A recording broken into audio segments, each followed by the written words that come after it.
Hey guys, what's going on? Welcome to JT's Vending Services LLC's YouTube/TikTok channel. Thank you guys for tuning in, man. I'm congested. I guarantee you, my daughter came home and got me and my wife sick. So, pardon me if I pause for a minute.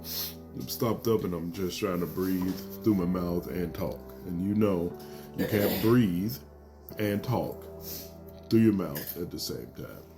So, with that being said, please continue to like, share, and subscribe to this sickly person's YouTube/TikTok channel. This day devotional is, and my throat hurting. This day devotional is entitled,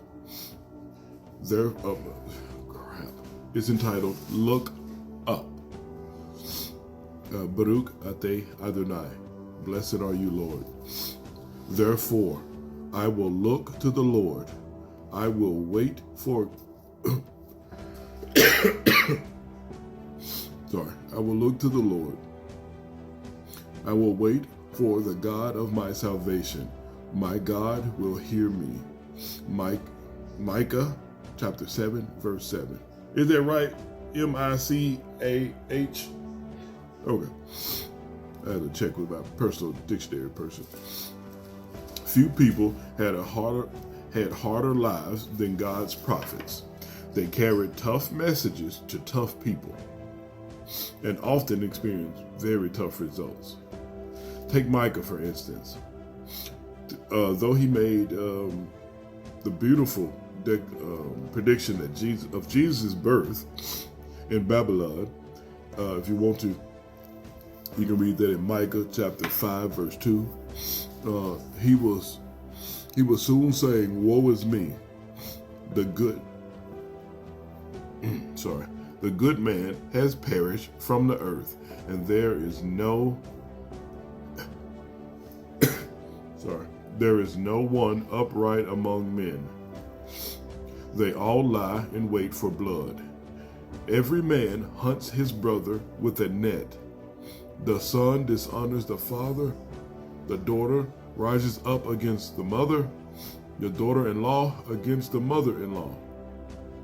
A man's enemies are the men of his own house." Micah chapter 7, verses 1 through 2, and then verse 6 as well, if you want to just add that in there for the ending. In such a fallen world, Micah could only look up toward God's higher purpose.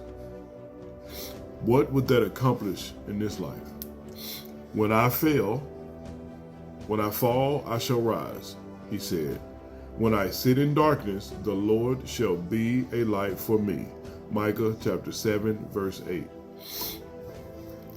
Our daily devotional quote for today will be by Dan Allender and Temper Longman III. Excuse me. Despair can open the heart to taste hope in God. So, for further consideration of further contemplation after this day devotion is over, something else extra to think about is, are you often plagued by a feeling of hopelessness? And how long does that emotion last in your life?